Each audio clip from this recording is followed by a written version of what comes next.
Presente en todos los órdenes de la vida y de la historia de Haití, el vudú es mucho más que un conjunto de creencias espiritistas llegadas de África con los esclavos y de siniestras leyendas populares tan mistificadas por el cine de Hollywood como la de los zombies o muertos vivientes.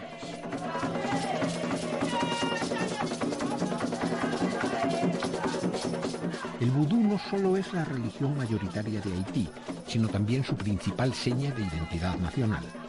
Despreciado por las clases dominantes como superstición, sus prácticas aportan formas primitivas de organización social en un estado fracasado.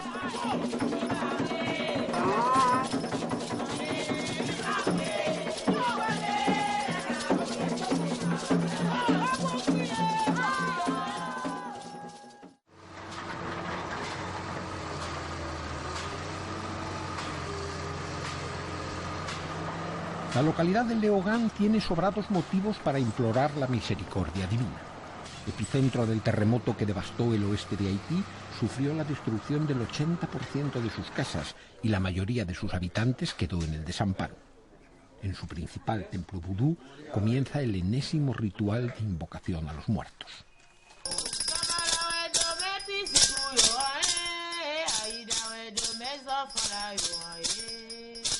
Los sacerdotes oficiantes, el Ugán y la Mambó, suplican a los espíritus fuerzas para que la población soporte el nuevo dolor acumulado sobre sus antiguas miserias. Saben lo que piden, porque conocen bien las necesidades de sus gentes.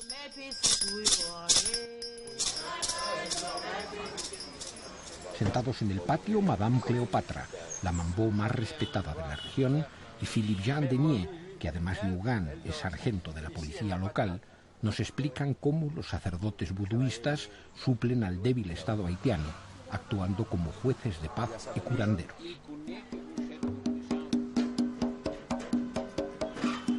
El antiguo cementerio de Léogâne también acusa los efectos del seísmo. En un país que rinde culto a la muerte, no es raro que se reparen los sepulcros antes que las viviendas. Tampoco que se escriban cartas a los ausentes sobre sus tumbas, ni mucho menos que entre los símbolos cristianos aparezcan objetos rituales del vudú como fetiches y ofrendas al varón Samedi, espíritu guardián de la encrucijada por donde pasan las almas camino de la eternidad.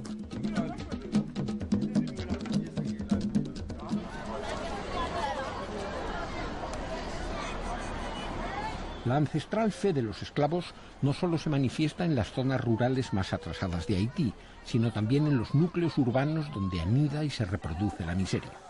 Para encontrar los templos buduistas basta con callejear por cualquier barriada de Puerto Príncipe, cuyos vecinos respetan a uganes y mambós porque comparten su pobreza. Y las gentes acuden a ellos más necesitadas que nunca de consuelo y esperanza. Los parroquianos vienen llenos de angustia porque no encuentran trabajo ni tienen recursos económicos, o porque sus familiares están enfermos y no disponen de médico. Me piden remedios naturales y también que invoque a los espíritus para preguntarles por lo que les preocupa y suplicarles lo que necesitan.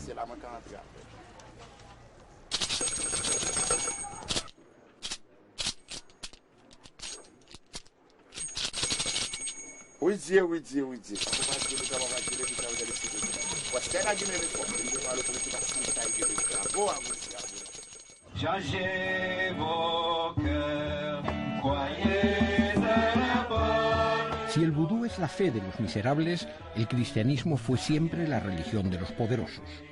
Una jerarquía católica conservadora se encarga de formar a los herederos de la injusticia, los hijos de una minoría del 4% que usurpa el 64% de la riqueza nacional.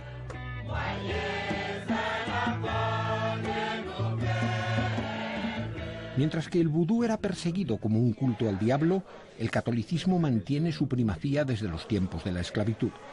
En 1806 quedó establecido como religión oficial, amparada por un concordato desde 1860, pese al laicismo de la actual Constitución democrática.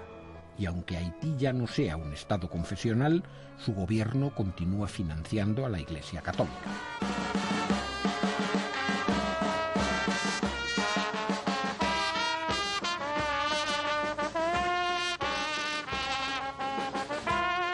La tradición hace que los adinerados pongan música a sus últimos viajes. En los entierros recorren las calles al son de orquestinas, celebrando el tránsito a la otra vida. Algo que jamás se ve en las barriadas, donde los desheredados ni siquiera pueden pagar un rincón en el camposanto.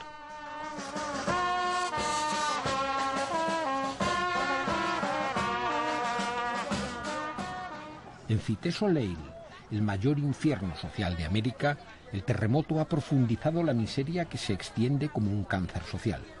Quienes perdieron sus hogares de cartón han improvisado precarios refugios donde afrontar la amenaza de las lluvias y los vientos.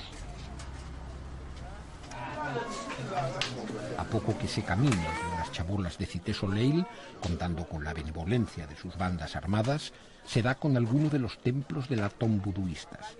Sus sacerdotes, con mayor autoridad moral cuanto más honda es la miseria, prestan sus servicios en un ambiente de violencia y abandono.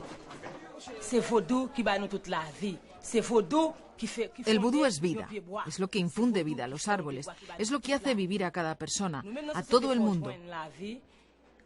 Pero el vudú también tiene aspectos sociales tan importantes como la escolarización, la llamada agenda alfa, y proporciona cuidados médicos a los enfermos y brinda protección a los niños. Legalizado el vudú como religión en 2003, sus sacerdotes disponen hoy de credenciales que los identifican como uganes y mambós oficiales. Atrás quedaron los tiempos en que hasta finales del siglo XIX los buduistas eran encarcelados y ejecutados por brujería.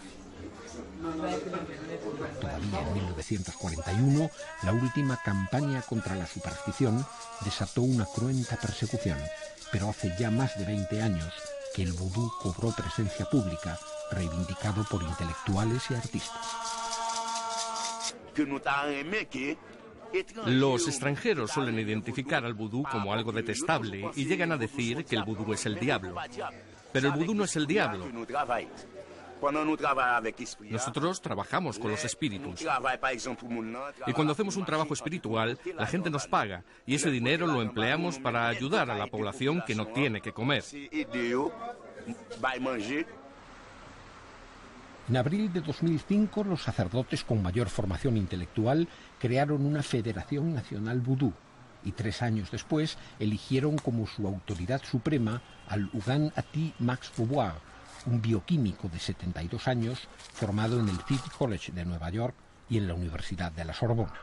El vudú, los buduistas han decidido de modernizarse, de poner la cabeza juntos, poner una estructura y hacer un grupo que puede dar la mano a los cristianos y hacerlo entender que la única cosa que tiene por el país para ir al frente es de poner la mano y mano a la mano del otro y trabajar juntos para la construcción nacional. Ceremonia solemne en el peristilo de Marianí, modesto Vaticano del vudú en las afueras de Puerto Príncipe, al que suelen acudir gentes de la cultura, diplomáticos y funcionarios del gobierno. Muchos ritos ancestrales del vudú se han mantenido y desarrollado gracias a un doble proceso de secretismo y sincretismo, porque para sobrevivir su liturgia se enmascaró con la iconografía católica, y los principales sacerdotes buduistas se esfuerzan en suavizar algunos de sus rituales para evitar que sean confundidos con magia negra.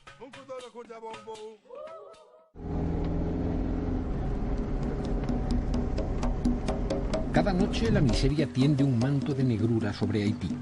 A la incierta luz de los candiles alientan los miedos, y el lado más oscuro de la espiritualidad buduista se manifiesta en leyendas como la de los zombies, tan siniestra como las europeas de los vampiros o la Santa Compañía. El mito de muertos vivientes, resucitados por todopoderosos bocores o sacerdotes malignos, no solo forma parte del acervo religioso popular, sino que la sociedad haitiana cree en la zombificación como forma de castigo dictado por la jerarquía buduista. Si existen los zombies, tienen que existir. Es un castigo capital. En otras sociedades, la persona está matado y se acaba. Pero nosotros respetamos la vida de la gente y le sacamos solamente la parte espiritual que tiene que ver con la libertad de voluntad. Y esto que son los zombies. Son malas personas, son personas antisociales, personas que van a hacer cosas que uno no puede aceptar. Lo que se llama la sociedad sagrada. Tiene un juicio a contra de esta persona. 30 años atrás, algunos de los misterios y leyendas del vudú suscitaron el interés de la comunidad científica internacional y se realizaron distintos estudios sobre los ritos y procedimientos de la zombificación. Hace casi un cuarto de siglo, un equipo de televisión española estuvimos en Haití haciendo un reportaje sobre los secretos del vudú y ahora hemos tenido la curiosidad de saber qué fue de aquellos supuestos muertos vivientes que entonces conocimos.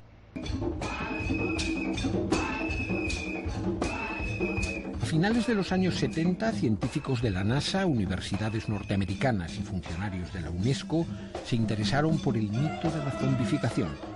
Surgieron entonces varios casos de personas que, tras ser dadas por muertas y enterradas, habían reaparecido con las facultades mentales muy mermadas. El doctor Dujon, director del Hospital Psiquiátrico Universitario de Haití, en colaboración con el psicofarmacólogo norteamericano Nathan Klein, estudió varios casos de zombies, documentados con certificados de defunción e inhumación. Un zombi es un individuo que ha desarrollado un estado de muerte aparente bajo los efectos de un veneno que le ha sido administrado. En ese momento se le cree realmente muerto y se procede a su inhumación en el cementerio, como se haría con cualquier persona muerta. Pero algunas horas más tarde, unas personas conocedoras de lo que llamamos vudú, los unganes o sus auxiliares, van al cementerio y reaniman a esa persona.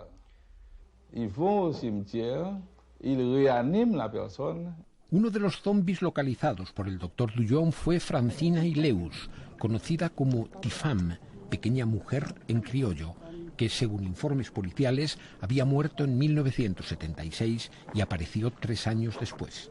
Sin voluntad e incapaz de hablar, quedó internada en una misión protestante de Gonaives. Nunca había visto a un ser vivo en las condiciones en que ella estaba. Parecía un muerto viviente. Era como un esqueleto, con la piel estirada sobre los huesos. Tenía los ojos cerrados, la cabeza colgando y las piernas cruzadas, como yo las tengo ahora, en la misma posición en que las ponen dentro de un ataúd. ¿Está usted segura de que esta mujer ha muerto? Sí, estoy muy segura de que murió. Tifán murió años después, llevándose su siniestro secreto a la tumba. Tampoco vive ya el zombi cuya historia alcanzó mayor notoriedad mundial, Narcís Clervius, que falleció en manos de un médico norteamericano en el Hospital Internacional Albert Schweitzer y tardó 16 años en regresar a su casa. Según Max Beauvoir, fue castigado con la zombificación por haber pretendido despojar de sus tierras a su propia familia. Yo morí el 3 de mayo de 1962 y fui enterrado aquí al día siguiente.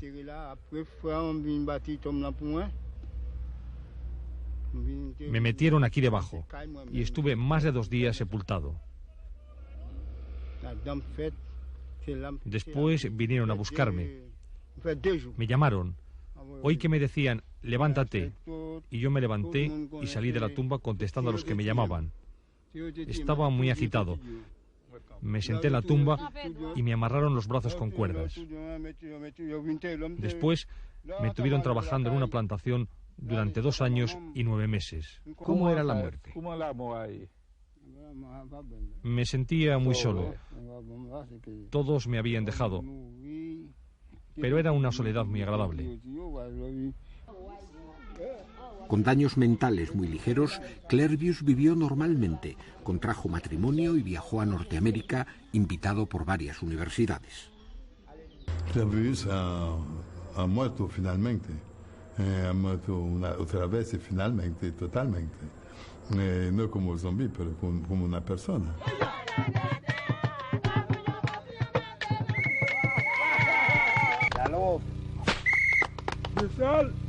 Los procedimientos empleados en la zombificación constituyen uno de los misterios mayores del vudú. La última frontera del conocimiento público está en los rituales de la supuesta resurrección del zombi, cuya simulación, desprovista de sus partes más secretas, fuimos autorizados a filmar años atrás. Sin embargo, los investigadores lograron identificar sustancias venenosas empleadas para inducir un estado cataléptico o de muerte aparente y que causa daños en las zonas del cerebro que controlan el lenguaje, la memoria y la voluntad. La tetradontoxina es el verdadero veneno según los investigadores. Esa tetradontoxina es una toxina o veneno segregado por un animal. Un pez que se encuentra en las Antillas, al igual que en Japón.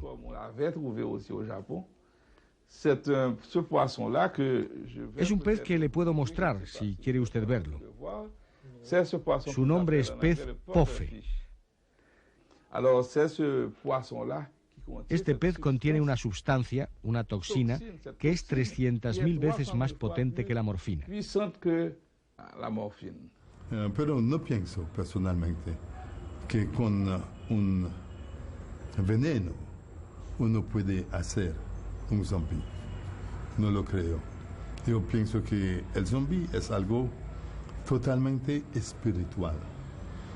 Para entenderlo uno tiene que entender cómo funciona el alma de los hombres. Cuando falleció el doctor Dullon en mayo de 1995, corrió el rumor de que la Sociedad Sagrada lo había condenado a morir para frustrar sus investigaciones, pero tanto su familia como la suprema autoridad vudú lo niegan. Murió a consecuencia de un accidente cardiovascular y de complicaciones renales. Hay ciertas creencias en el país, usted lo sabe. Gentes que dicen que él se ocupó de los zombies, que fue demasiado lejos con los zombies y con los inganes, y que por eso lo mataron. No, sabemos que murió de muerte natural. Él murió, pero al mismo tiempo el doctor Klein murió también, 2 meses después o antes. Pero no pienso que es zombies. Yo pienso que es grande coincidencia, pero coincidencia. ¿Todos murieron de la misma manera? De la misma manera. Sí, sí. En lugares muy diferentes. Dr. Dullon murió aquí. Dr. Klein murió en Israel. Y David Merritt murió en América. Un lugar muy diferente. No pienso que el vudú ha castigado a ellos.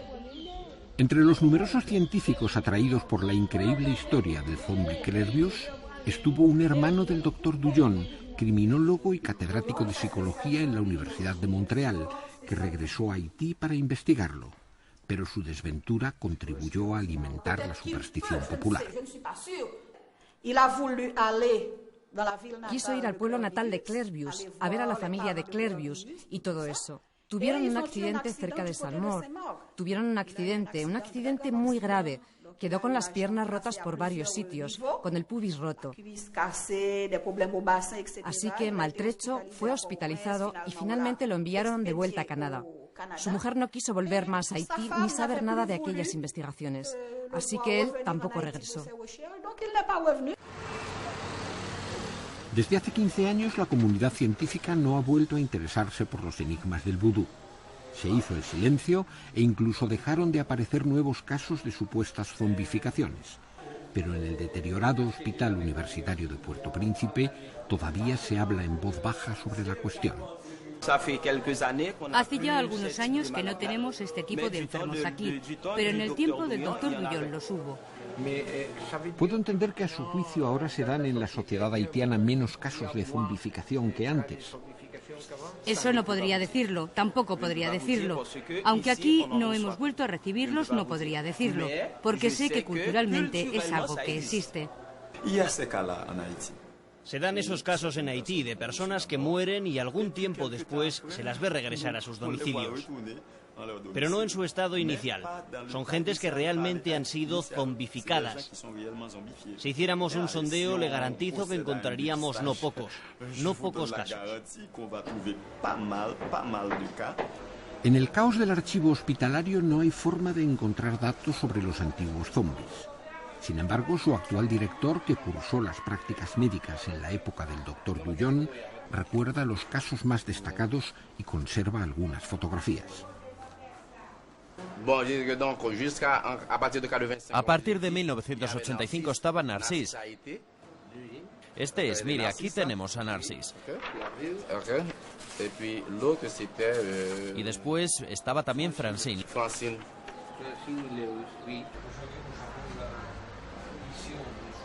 Los dos están muertos definitivamente, realmente. No ha habido más casos de zombificación durante los últimos años.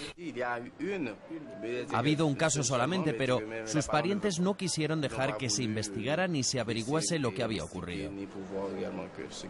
Entre las viejas fotos aparece la imagen de una niña zombie que aún vive. El doctor conoce todos los detalles de su historia y, sin embargo, silencia que en 1987 estuvo internada en este hospital. Rosemarie Telusma murió abrazada a su madre en noviembre de 1985, cuando tenía 14 años. Fue enterrada tras permanecer una semana en la cámara frigorífica del depósito de cadáveres de Gonaives. 7 días allí dentro, muerta, porque no teníamos dinero para enterrarla. Pedimos ayuda a la familia y a los amigos. Y mientras, ella seguía en el depósito, solita, allí. No sabíamos qué hacer. Hasta que por fin pudimos pagar la sepultura.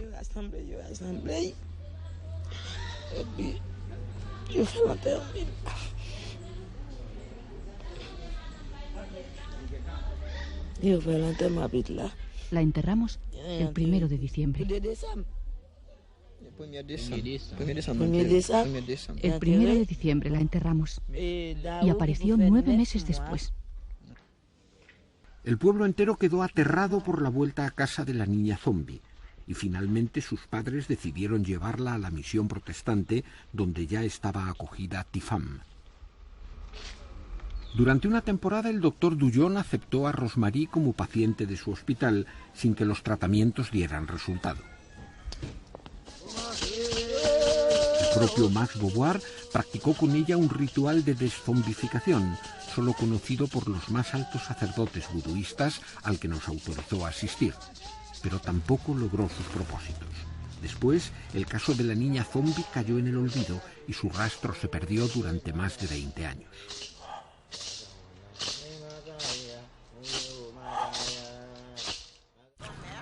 Sin embargo, no nos resultó difícil encontrar a Rosemarie.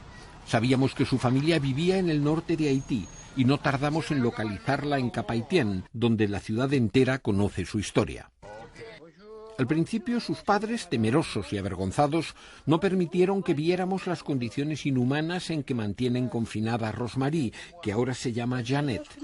Pero contemplar las imágenes que rodamos 23 años atrás nos convirtió en viejos amigos y nos permitieron asomarnos al cuchitril donde permanece enclaustrada. A sus 39 años, la antigua niña zombie sobrevive como un animal enjaulado y purga su condena de apestada por la superstición, repitiendo alienada una incomprensible letanía. El matrimonio Telusma se queja de que nadie le ayuda, porque con el adecuado tratamiento médico que no pueden pagar, su hija llevaría una existencia menos miserable. Pero el Estado haitiano no existe, la sociedad buduista los rechaza y los zombies han dejado de interesar a los antropólogos extranjeros. La famille s'appelle quelle est la nationalité? Espagnol. Est-ce que c'est pas possible pour avoir le respirer téléphone? Oui, il dit ça va.